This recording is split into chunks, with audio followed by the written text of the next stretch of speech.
All right, let's get started. I think we have most of the students. Today, we're going to wrap up our discussion on caches. I'll also briefly talk about this system level, more like a higher level performance analysis. Okay, when we have the microprocessor, also the cache and memory hierarchy, we'll see how we analyze the execution time. All right, I believe most of you have already seen the grades, right? The score for Prelim 2, we released it last Friday. I think the total point is 55. Right? The high is, so we have a near perfect score, very impressive. I think we have more than one student who got the score. Mean this time is actually higher than Prelim 1, which is very encouraging. If you translate this into 100 point, I think it's around 76 or 77 point out of 100.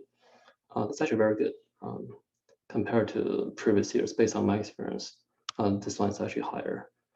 I think there's already a question on Piazza, right, on how we actually do the grade for the, after the final, right, for the final letter grade. I'm going to talk more about that on Thursday. I already mentioned that we're going to be grading on curve, right? So based on median, I think based on the current scores, based on what I've seen on CMS so far, most likely median translate to a B+. Okay, I'll give you more detail next time. And also tonight we are going to be releasing the last homework 8. Okay, this is really the last one, and 4B. Okay, that 4B is due tomorrow, I believe. Okay, just quickly review some of the things that we covered at the end of last lecture. Okay. Last time we talked about LRU. Anyone remembers what is our LRU? What does LRU stand for? This is the cache block replacement policy, right? What's LRU? Very good. Isanama, also Kevin. Right, least recently used. Right? This is where we try to exploit the temporal locality. Right? We are trying to replace the block with the basically the oldest block, right? The least recently used block. And this is a fully associated cache. Right? We have a sequence of memory block addresses, right? So these are the block addresses in decimal. And this is a fully associated cache, right? We don't really have cache index, right? Because this is extreme case, right? We have the extreme flexibility in this case. And see here, we have this, right? This is a cache content, right? Which evolve over time. The thing in the parentheses, this indicate the age of the cache block, right? And we basically increment the age over time. At a certain point, we may, I think at a certain point we may saturate, right, over here. Okay, like for M4, we saturate as 3, okay, because we only allocate 2 bits. Almost asking, is there a reason all the addresses are even, or just example? I'll talk about some odd cases later on. Okay, this is just example because it's easier to analyze the indices. Okay, and see here we have this misses, right? Last time we talked about 3 kind of misses: right? Code, conflict, and capacitive miss. For code miss, just want to remind you guys, right? Code miss means that the first time we are seeing a memory block address, right? Why not the memory address? Why are we saying, why we define it to be a first access to a memory block address instead of full memory address? We are assuming that our memory system is byte addressable, right? Why not the full address that includes the byte offset? Any guess? Why do we define it that way? That would be a conflict, not quite. Okay, for conflict miss, right? The definition is due to the inflexibility of the cache placement, right? Because we are not using a fully associated cache. Certain memory blocks are restricted to be mapped to a certain cache location. Okay, capacity means we are running out of space, right, in our cache because we can only afford to use SRAM, which is fast enough. But SRAM is expensive. We can only afford to have a limited space in our cache. Okay, COMIS, right? We only care for memory block address because we are transferring the entire memory block between the memory and cache. right? Okay, so even if we haven't seen, some of the, for example, when we translate the entire block, right? Even if we have 7, let's say we only want to address the first byte, right? Byte offset being 0. That's fine. We will still, because of the spatial locality, we'll still move the other 15 bytes altogether to the cache, right? So even if we haven't seen some of those byte offsets, some of those may still be already loaded, right, to the cache. That's why we only care for the memory block address. Hopefully that makes sense, right? And also for fully associated cache, right? So there's no conflict miss. We only have capacitive miss, right? Because we don't really have inflexibility in terms of the block placement. All right, but here's a more interesting example. So let's look at this one. This is another LRU example. Here we have a two-way set associated cache. Okay. We have, see here, so this is our cache, right? We have 4 blocks, right? We have 4 blocks over here. Okay, so just want to help you in case you're still confused about the quiz question, right? In this case, how many sets do we have, right? So we have 4 blocks, right? 2 ways. Obviously, we have 2 sets, right? Set 0, set 1. So that means how many index bit? 2 sets. We want to address the cache set. Just 1, right? We only need 1 index bit to address the cache set. And within the set, right, we have 2 ways, right? So these 2 ways are really indistinguishable. Okay, so given this same address stream, I'm not gonna go over, right, 1 step at a time. You guys should verify, right, indeed, things have mapped to the correct set, right, and the correct cache location. We are still using LRU here, but since we only have 2 ways per set, we just need 1 bit to indicate, right, which way in the set is older, right, is the LRU block. Over here, we just need a star, right, that's it. That's it, okay. If this one has a star, then this is the block that we want to replace in case a conflict occurs, right? Okay, but one thing I really want to discuss is this is something that you guys need to pay attention, right? So you may run into the same problem in the homework and also during exam. So how exactly do we distinguish a conflict miss with a capacitor miss? Okay, so first is blue misses are code misses, right? Since we haven't seen these block addresses before, this is just brand new, right? So these are brand new. Obviously, we are going to be missing this, right? Since we haven't seen this before. But how about this? This one is a capacitor miss, right? So this one is orange miss. Okay, in case you can distinguish the color from here, and this one's the red miss. This means a conflict miss. What's the difference between these two? Notice that this entire cache set, right? Cache set 1, due to the inflexibility of the mapping, these are actually not fully utilized, right? These are not really used. So somehow we still have capacitor miss here. Okay, what's the distinction? Okay, so let's see. Maybe I can turn this into a bonus question. Okay, since this is actually an interesting enough question, so that the entire class can spend some time to think about this. What is the difference? Whenever you have an answer, just raise your hand. Also, I need to step away for just 3 seconds, but this will allow you guys to think a bit. Okay, I'll be right back.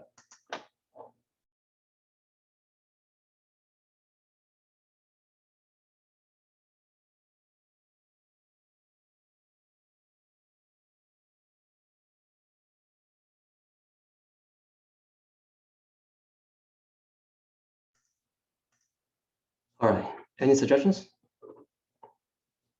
What's the difference? Okay, is this not too obvious, right? This is a good thing to discuss, right? So see here, first this one, right? This access, we are accessing block address 0. This is not a code miss, right? This cannot be code miss since we have already seen this one before. Okay, then we have to distinguish, is it the conflict miss or capacitor miss? So this is where So listen to me carefully, right? So this is where we look at the window. Okay? We form a window. We look at the current axis, okay, which is this point, and we find the previous axis of the same block address, which is here, right? And these two axes form a window. Within this window, let's count how many distinct block addresses have been seen so far. How many? Let's count. Between these 2 points. This point and this point. Right? This form a window, right? And let's see how many of them. Guys, just let me know the number. Is it including zero, right? 1, 2, 3, 4, 5, right? We have seen 5 distinct memory block addresses. How large is the cache in terms of the number of blocks? How large is the cache? How many blocks do we have in the cache? 4, right? So obviously, regardless of what kind of cache we have right here, we want to hold 5 blocks, right, in the cache. You want to avoid this miss, but we only have 4 physical blocks in the cache. That's where we have a capacity miss. Does it make sense? Right? Okay, because we run out of space. Okay, hopefully this makes sense, right? Right, so I'll answer your question, Prism. Good question. Let's look at this one. This miss. This is a conflict miss, right? This mark as a conflict miss. And let's look at this address, 2. This cannot be a cold miss because we have already seen 2, right, over here. So again, we form window here. So let's count how many. How many have you seen? 3. So if we replace in this case, right? So basically the active data set that we want to hold to avoid this miss in the cache is 3, but we actually have 4 blocks. So that means if you replace this cache, right, this cache configuration 2-way set associated cache with a fully associated cache, we would have avoided this miss because we indeed have sufficient number of cache blocks in the cache. We indeed have sufficient capacity, right? If we actually have more flexibility in terms of the cache placement, the cache block placement. Right? Yeah, this is 3, right? So there's 3. And over here, so this is 5. All right, is it clear? So basically, this one, right, since we don't, right, we only have 3 distinct, we have only seen 3 distinct addresses in this window. This one has to be a complement. And this one over here, even if you guys should convince yourself, even if you replace, right, even if you do not use a 2-way associated cache, even if you use a fully associated cache, we are going to end up with some miss. Okay, using LRE. Is it clear? So that's where we have a capacity miss. Shiva is asking, is the number of unique block? Is it the number of unique block, or if we search the same block over and over again? What do you mean by search the same block over and over again? So again, let's just be clear, right? So what I'm saying is we form a window like this, right? And then we count, right? The unique block addresses. This is the first one, second one, third one, right? First one, 5. Does it make sense, Shiva?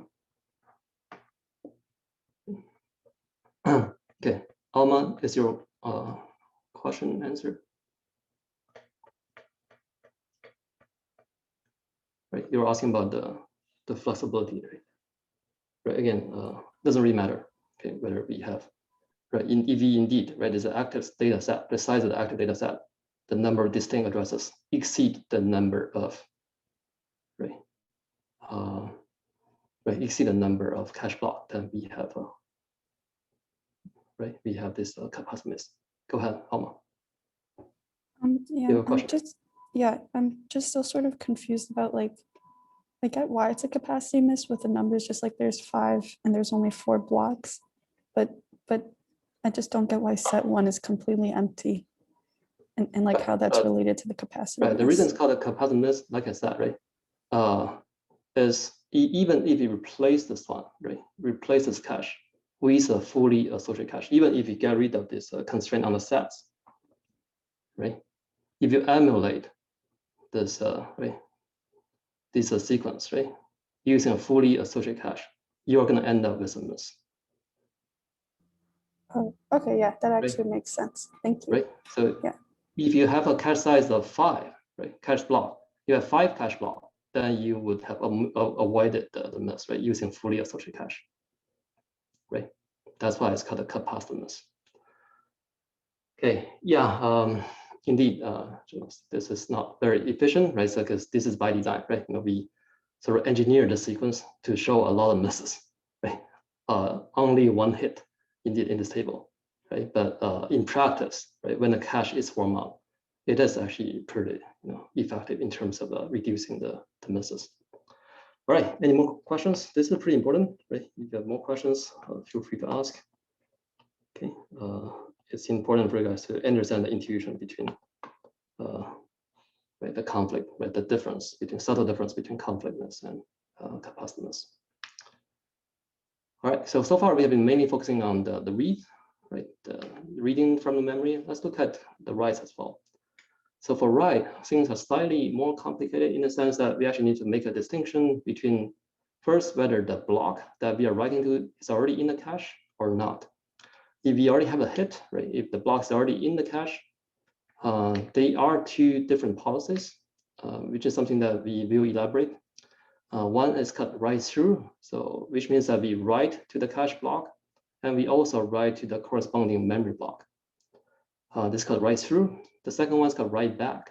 So this is where, if we have a hit, we only update the data in the cache block, not the memory, not the block in the memory right away.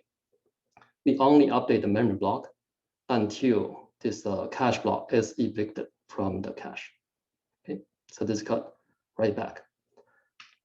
This write back, we actually need something extra in the cache. We need a dirty bit. This is something that we are going to discuss.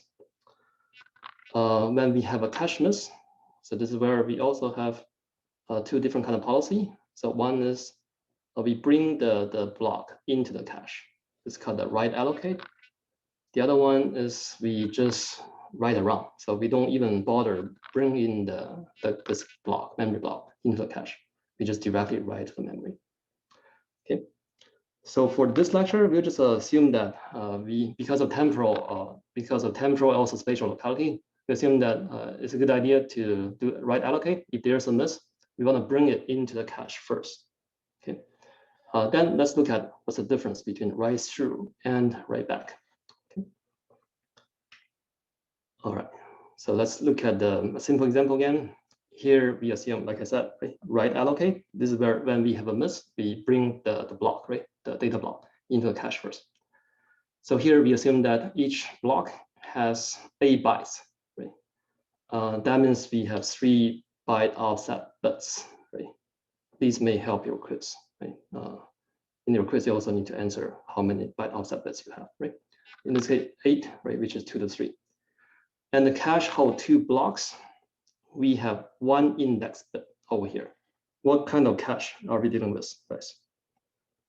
Later on, I may ask you this kind of question, right, from different directions.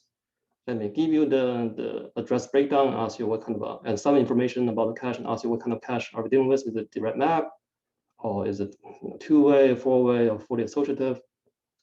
We have 2 blocks, not 2 sets.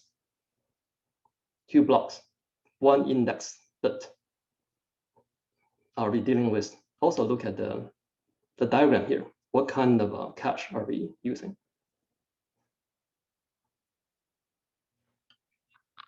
You guys, a minute. Direct map, right? Very good. Yeah. Okay. Because with direct map cache, we only have 1 way. Basically, this is an extreme case. The index bit directly indexed the cache block. Okay. And we have, right, the rest is the tag bits. Right? I think there's some question on Piazza about where does the tag come from. really is just part of the memory address, right? Because multiple memory blocks may map to the same cache location. We need to sort of distinguish, right? There's this ambiguity, and tag essentially, right, is the one that allows us to distinguish, right, this ambiguous different data blocks. We only need to store the tag bits because we don't really need to store the index bits since the cache location already encoded the index bits. Okay, and these low bits, low 4 bytes and high 4 bytes. Okay, since we are storing, this is the convention that we're using here. All right, so let's go through this example. We have 4 writes over here. First one is going to be a coldness, right? We haven't seen initially the cache is invalidated. Everything is invalid, and we haven't seen any useful, right? We haven't seen useful yet. First one is going to be coldness, right? With there's a write allocate, right? We're assuming write allocate on a miss. We first copy the memory block, right? We load it, right, to the cache. All right. Then we update. Okay, we update we are writing, right? This time we are writing to the cache and memory. And we are assuming that we have write through, right? Write through means we update the cache, right? The cache location, and we also update the corresponding memory block. All right. Next one, this is a hit, right? This is where, since we have already loaded this block, we have already seen this memory block address, the color ones, right? These are the memory block address. You've already seen this. These are in the cache. This is a hit with write through. We update the cache location and the memory location, right? Okay, I think in one of the earlier lectures, so some of you are saying this is byte offset, right? 100 means 4, right? By location 4, by position 4. So there's a question about, what if we have odd, right? I think this question also pop up in this lecture. What if we have something like this, right? Byte by location 3, right? What does this mean? It means that depending on whether we are doing a store byte, whether we are writing just a single byte or not, if we're just updating a single byte, then we'll just update 8 bits, okay, in the memory location, also in the cache block. If you are doing a store word, you're updating entire word. That means, let's say in this case, the entire word is 32 bits, right? So this is our assumption, 4 bytes. Then we will update. We will just overwrite the entire words that holds this byte address. Okay, we'll do the word alignment. So basically, in reality, indeed, we will have odd addresses. But in our lecture slides, we just, for the sake of simplicity, we just use even addresses. I think in the homework, maybe there's one where you have to worry about this alignment. All right, next one. This is miss, right? We haven't seen this before. So that's where we have to evict the current cache block and then move this one, right? This two, not this two. This two over here. Okay. And then we update, right? There's a write through, we update the cache, we write to the cache, and then we write to the memory. And last one, also a miss. What do we bring in? Let me ask you guys instead. What do we bring in? What values do we bring in? Just want to make sure that you guys are still with me. Which memory block address do we read from?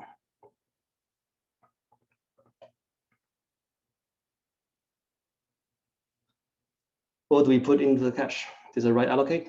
Right. What values? Right. Very good. Many of you got it right. Right. We look at the memory block address, which is 011.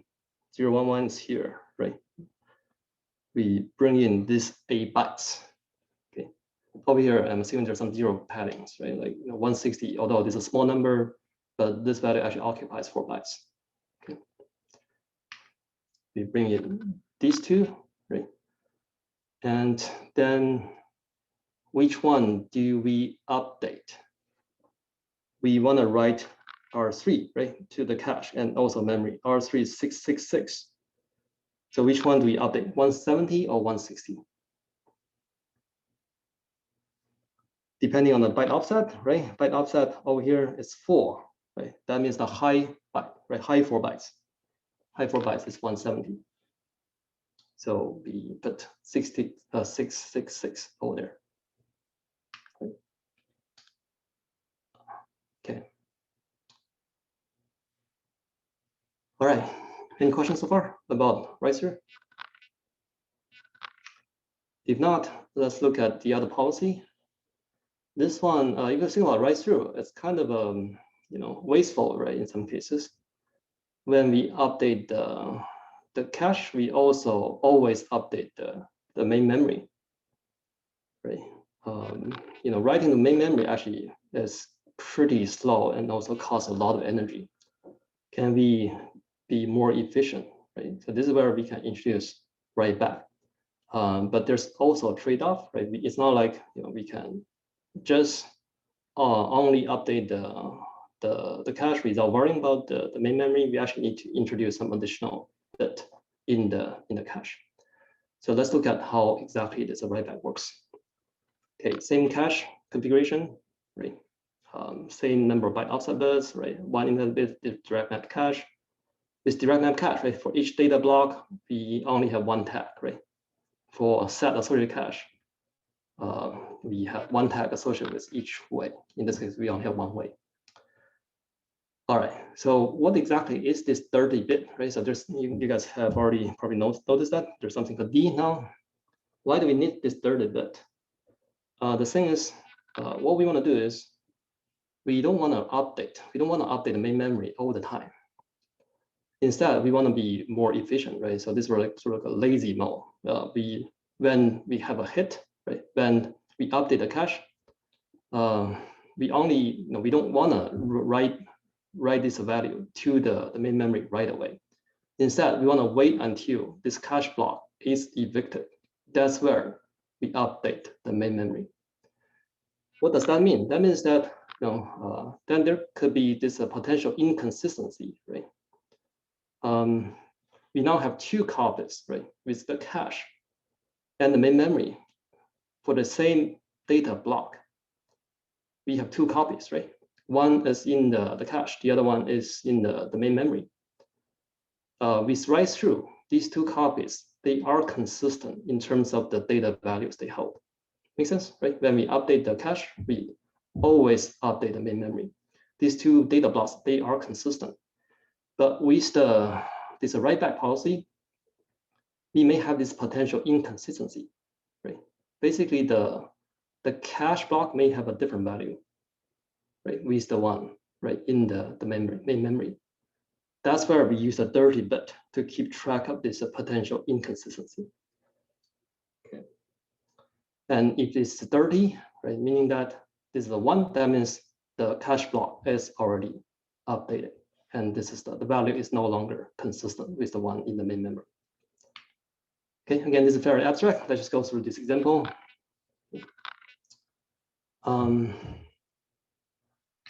Right, so let's see. Okay, first, this is the same sequence, right? We load in this is write allocate, right? We load in the data blocks and then we update the cache, right? So when we first load it in, we haven't updated yet. So 30-bit, right? So this 30-bit column, this is still a 0. Means that this is consistent, right? Nothing has changed so far. After that, okay, we want to do write back, right? So we update the cache. So that's where we put 333, right? These are 0, 333 into this location. And this is where the 30-bit becomes 1. Okay, what does it mean, right? 30-bit is 1 is we have this inconsistency, right? The 1, it replaces 100, right? See here, just want to make sure that you guys see the difference, right? You replace 100 with 333. So these two, right? They are no longer consistent, right? So the value in the cache is no longer the same with the value in the corresponding memory block. That's where we want to use this 30 bit to keep track of this inconsistency. Okay. Next one, we have a hit, right? We update the cache again without writing to the main memory. Okay. All right. So next one, we have a miss.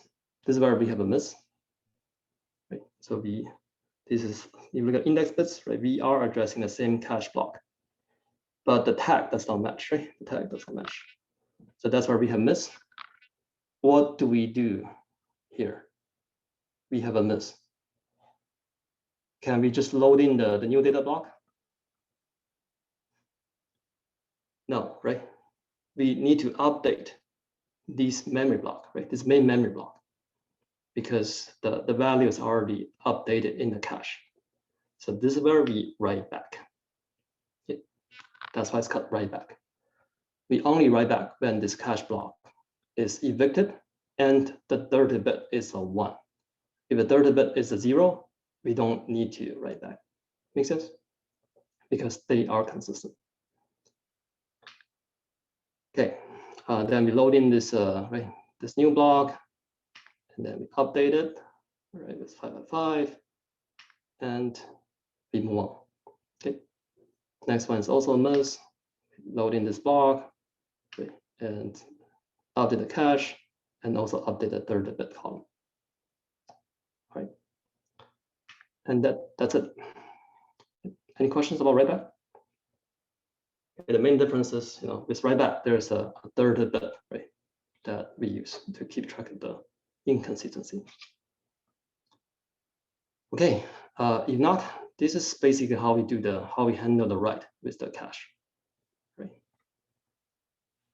There are some questions. I think Alma's asking, can the read write be done in one cycle because it's DRAM or no? Good question, Alma. Right. So I'm obviously skipping some of the details here. Right. I think what you're asking is when we write back, right?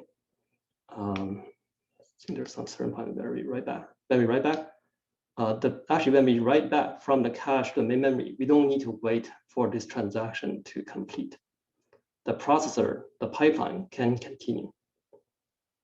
Right? This will not cause much of a delay in this case. Okay, for write. That's usually how it is organized.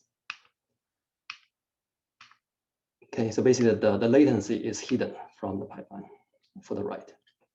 But in case we do have a miss, right? So this is something that we're going to discuss. In case we have a miss on the read, then the processor, the pipeline needs to wait because it's waiting for that value. Right? In many cases, the processor has to stall. All right, so far we have seen both read and write. We have seen different kind of caches, right? Direct map cache, right? Sub-associative, fully associative. Let's say we can get a pretty competitive, right? Very good miss rate. Let's say just a 3%, meaning that we are hitting the cache 97% of time. But let's see, is it good or bad? So let's try to understand the CPI. We've been talking about CPI. We're going to be talking about this one more time today. CPI means cycles per instruction, right? For an ideal pipeline, what is the ideal CPI? What do we want the CPI to be? 1, right? Very good. We want CPI to be 1 or at least close to 1. So that indicates high throughput, good performance. But let's look at this this cache. Okay, it already has very good miss rate, right? Just 3%. But indeed, right? So when we miss, we have to pay this high penalty. It's taking 100 cycles to access the main memory. So what does this mean? It means that unfortunately, on average, okay, on average, we still need to pay 3 extra cycles to access instructions or data, right? Because we need instruction cache. We also need data cache, right? So basically, on average, the CPI is going to be close to 4, which is horrible, right? Okay, we have spent so much effort, right, building out the pipeline, right, data forwarding, and now we added. I told you guys this is not sufficient, right? We are not going to be getting good performance. That's why we need to add the cache. Now that we add the cache, right, and this is a pretty good miss rate, just 3%. We still have a CPI, a horrible CPI, which is close to 4. Are we doomed? This is kind of a big upset, right? What else can we do? Now that we have the cache, right? What else can we do? How can we further minimize this penalty? So I really want to further minimize the penalty. Any ideas?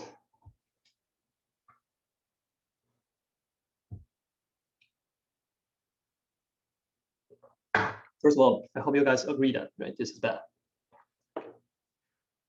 It's not something that we like to see, right? Of course, if we can, even if we decrease this miss rate to just 1%, right? 1%. The average CPI, right? Yeah, Gavin, you are reading my mind, right? What is the CPI? It's still 2, right? Average CPI, which is not that great, right? Okay.